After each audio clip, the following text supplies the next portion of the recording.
Sejam bem-vindos, queridos alunos, queridos amigos do nosso canal Matemática em Box. Aqui quem vos fala é o professor Wesley Oliveira e estamos trazendo aqui uma série muito especial que é chamada de Conteúdos Matemáticos.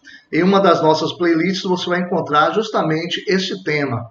E nesse tema de hoje estaremos falando sobre função do segundo grau, conhecida também como função quadrática.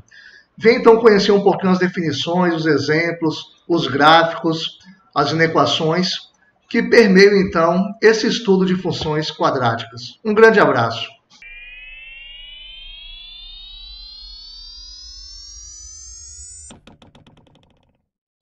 Bom, nessa aula 1 de função quadrática ou função de segundo grau, nós traremos para vocês então algumas definições sobre o que realmente é função do segundo grau.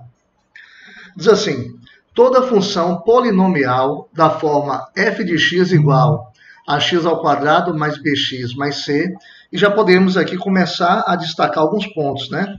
Eu tenho aqui o coeficiente a, que é sempre acompanhado por x ao quadrado, o coeficiente b, que é acompanhado por x, e o coeficiente c, que nós chamamos de termo independente, ou seja, aquele que não é acompanhado pela variável x. Só que tem um detalhe importante aqui nessa definição. Ele fala aqui que o a ele deve ser diferente de zero. Por que, professor, o a deve ser diferente de zero? Porque se o a for igual a zero, olha o que vai acontecer nessa função. Ela se torna uma função do primeiro grau, onde eu tenho aqui 1, né, como expoente aqui de x. Então não seria aí uma função do segundo grau, tá? Então vamos retornar aqui. Beleza, então por que ela é chamada de função do segundo grau?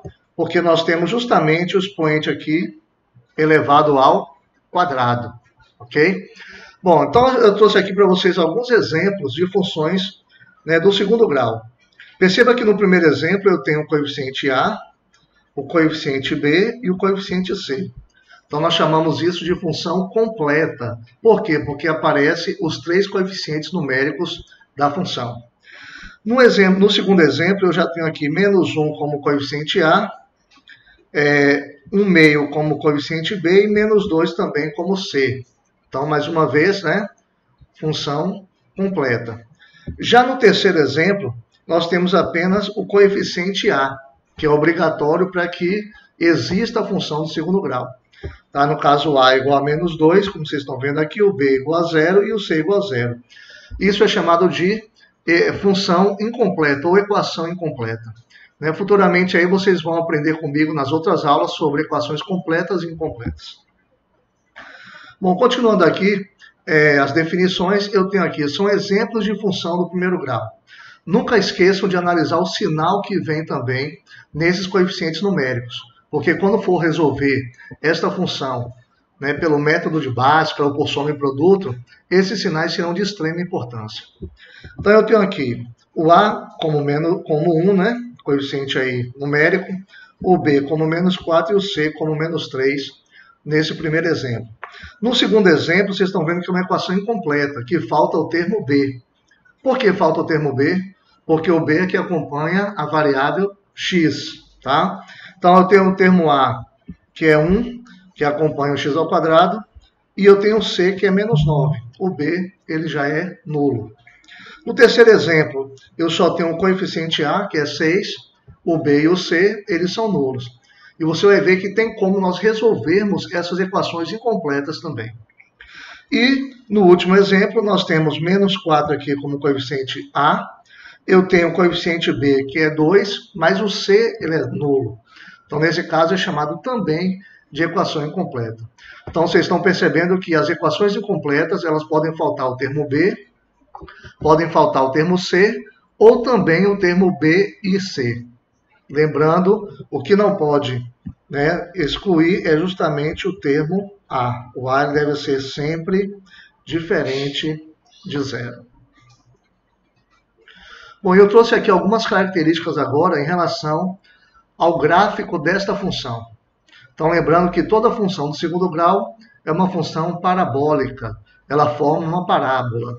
Essa parábola ela pode estar para cima ou para baixo, tá? Como a gente vai ver daqui a pouco.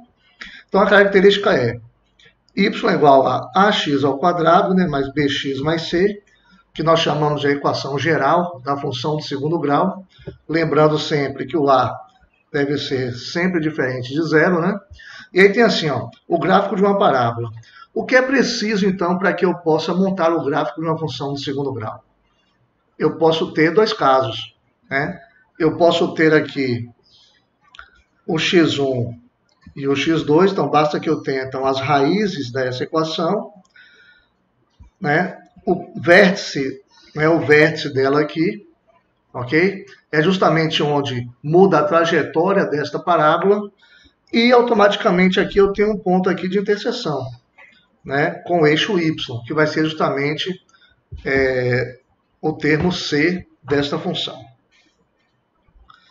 Continuando as definições, eu já tinha dito para vocês que ou eu tenho uma parábola para cima ou para baixo. O que vai me definir, então, se a parábola é para cima ou para baixo? Justamente o coeficiente a. Então, ele diz assim, a função será côncava para cima quando o a for positivo. Então, direto, eu já posso ver isso na função. Se o a for positivo, automaticamente minha parábola será para cima. E diz assim, a função será côncava para baixo quando o a for negativo. Então, eu tenho dois exemplos aí que eu mostro para vocês. O a positivo, né, vocês estão vendo que essa parábola com cavidade dela é para cima, e o a negativo com cavidade para baixo. E aqui nós trouxemos, então, uma questão modelo, né, para nós podermos, então, verificar mais ou menos como eu posso, a partir de pontos, né, no plano cartesiano, eu posso, então, encontrar a função quadrática. Olha o que diz essa questão aí. Considere a função de segundo grau, f de x, ax ao quadrado mais bx mais c, sabendo que f de 0 é igual a 5. Bom, o primeiro passo é nós sabermos o seguinte. Ele já traz para mim, né, um ponto aqui. Ó. Então, ele já traz um ponto aqui definido, que é 0 e 5. Então, já vou colocar ele aqui, 0 e 5. Ele traz também outros dois pontos. Os outros dois pontos são f de 1 igual a 3 e f de menos 1 igual a 1. Bom, vamos lembrar um detalhe aqui com vocês. Olha só. Se ele diz que f de x, ou seja, se ele coloca o x aqui dentro do parêntese, então significa que esse valor de 0 aqui, né, vai equivaler justamente a x. Então, todos os valores que estão dentro do parêntese refere-se a x. Já o que está fora vai se referir ao valor de y, já que f de x é igual a y. Então, eu tenho o primeiro ponto aqui, 0 e 5, tá? Eu tenho o segundo ponto aqui, que eu posso chamar aqui de 1 e 3, e tenho um terceiro ponto que eu chamo aqui de menos 1 e 1. Bom, olha só o que nós vamos fazer agora. Nós vamos pegar e substituir esta função agora para cada ponto desse. Ok? Então vamos lá. Eu vou colocar aqui uma chave e agora nós vamos substituir o x. Né? Nós vamos substituir o x agora por esses primeiros valores e o y pelos segundos valores, já que a minha coordenada sempre equivale a x e y. Então vamos lá. Vou começar aqui com a, né? Vai ser então a. O x agora para mim vale 0, então 0 ao quadrado, mais b x, que vale 0, mais c igual a 5. Então, o que nós fizemos? Nós pegamos, então, essa função aqui, ó, ax ao quadrado mais bx mais c, igualado, então, a f de x, que vale y. Então, nesse caso, o x é 0 e o y vale 5. Vamos fazer agora com o segundo ponto, que é a coordenada 1 e 3. Então, eu vou ter agora o x vale 1, mais b vezes 1, mais c igual a 3, né? Justamente o valor de y aqui agora, né? Aqui vale x e aqui vale y. E por último aqui nós vamos pegar, né, o x também aqui, que vale menos 1 agora, e o y vale 1. Então vai ficar para mim a menos 1 ao quadrado mais b vezes menos 1, que é o valor de x, mais c, isso vai ser igualado agora a 1. Bom, se vocês perceberem, nós estamos montando aí um sistema de equações, ok? Só que nós vamos agora arrumar esse sistema. Olha só que interessante essa primeira equação aí do sistema. O 0 ao quadrado é 0, qualquer número multiplicado por 0 vai ser nulo, né? Vai ser 0. Então aqui eu posso já cancelar. B vezes 0 também eu cancelo. E vai sobrar logo para mim a minha primeira variável, o meu primeiro coeficiente. Então nós estamos mostrando aí que C é igual a 5. Tá? Então vamos montar o nosso sistema aqui, pegando apenas agora a segunda e a terceira equação. Então vamos lá, 1 ao quadrado vai dar 1 vezes A, né? Vai dar A, ok? Então eu fiz isso aqui, ó, 1 ao quadrado vezes A. Agora 1 vezes B, vai dar aqui B. O C, ele é 5, então o C aqui é 5.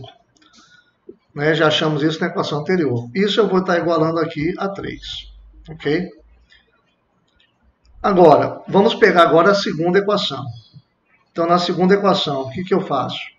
A mesma coisa, ó. Menos 1 ao quadrado vai ser 1, né? Menos vezes menos vai dar mais, né? 1 vezes A vai ser A, então eu tenho aqui A. Menos 1 vezes B vai dar menos B. O C é 5, que nós já achamos. Isso vai ser igualado, então, a 1, ok? Beleza, então, vamos agora dar uma ajustada aqui nesse sistema. Então, eu tenho aqui A mais B é igual... Eu posso já passar o 5 para o segundo membro. Então, se ele é positivo, é passar negativo, né? 3 menos 5 vai dar menos 2. Tá? É como se eu tivesse aí subtraindo por menos 5 no primeiro membro da equação, subtraindo por menos 5 no segundo membro da equação. E no de baixo eu vou ter A menos B igual a mesma coisa, ó, passando 5 para o segundo membro, né? Vai ficar 1 menos 5, vai dar menos 4. Bom, eu vou utilizar aqui o método da adição. Por quê? Porque eu tenho aqui no B números opostos. Então eu vou cancelar, né? Eu vou somar aqui agora, por isso que é chamado de método da adição, somo cada termo desse, o A, o B e o termo independente. Então A mais A vai dar 2A, o B vai ser cancelado porque eu tenho números opostos, e todos os números opostos, quando eu adiciono eles, vai dar 0. E vou somar aqui, né? Menos 2, menos 4, sinais iguais, conserva o sinal e soma. Ok? Bom, então eu vou ter agora aqui do lado 2A igual a menos 6. A vai ser igual a menos 6 dividido por 2 vai dar menos 3. Então, eu acabei de encontrar agora o coeficiente A. Então, eu já tenho um coeficiente A e já tenho um coeficiente C. Falta agora encontrar o coeficiente B. Bom, é muito simples, porque eu posso escolher qualquer uma dessas equações do sistema, substituindo A por menos 3, e eu acho, então, o valor de B. Então, vamos pegar aqui a primeira equação. Então, vamos pegar essa primeira equação aqui, ó. Essa primeira equação. Então, vai ficar menos 3 no lugar de A, menos 3, mais B igual a menos 2. Então, eu vou ter aqui, né, isolando agora o B no primeiro membro da equação, eu vou ter B vai ser igual a menos 2, o menos 3 passando agora, né, para o segundo membro, vai ficar positivo. Logo, B vai ser igual a menos 2 mais 3, mais 1. Sinais diferentes, conserva o número maior e diminui. Então, automaticamente aqui eu vou ter B igual a 1. Pronto. Nesse caso, nós agora já conseguimos, né, aí demonstrar toda a função. Bom, agora nós vamos encontrar a função do segundo grau, a função final. Depois de ter encontrado os coeficientes a, b e c, podemos agora definir a função. A função vai ficar assim. F de x, ou eu poderia escrever como y também, vai ser igual a, o valor de a é menos 3, então fica menos 3x ao quadrado. O valor de b vale 1, que nós achamos, então mais x, não precisa colocar 1 como coeficiente numérico. E o valor de c foi 5, mais 5. Logo, nós temos aqui o resultado aqui, da nossa função. Menos 3x ao quadrado, mais x, mais 5. Bom, espero que vocês tenham aí gostado, então, dessa resolução. Voltem aí os slides, caso vocês queiram definir mais uma vez, estudar mais uma vez essa introdução à função quadrática. E nossa próxima aula, trazendo aqui a propaganda, vai ser a aula 2, que vamos falar sobre zero da função. O que seria esse zero da função? E o que ele serve aí na resolução de funções do segundo grau? Um grande abraço e até a próxima.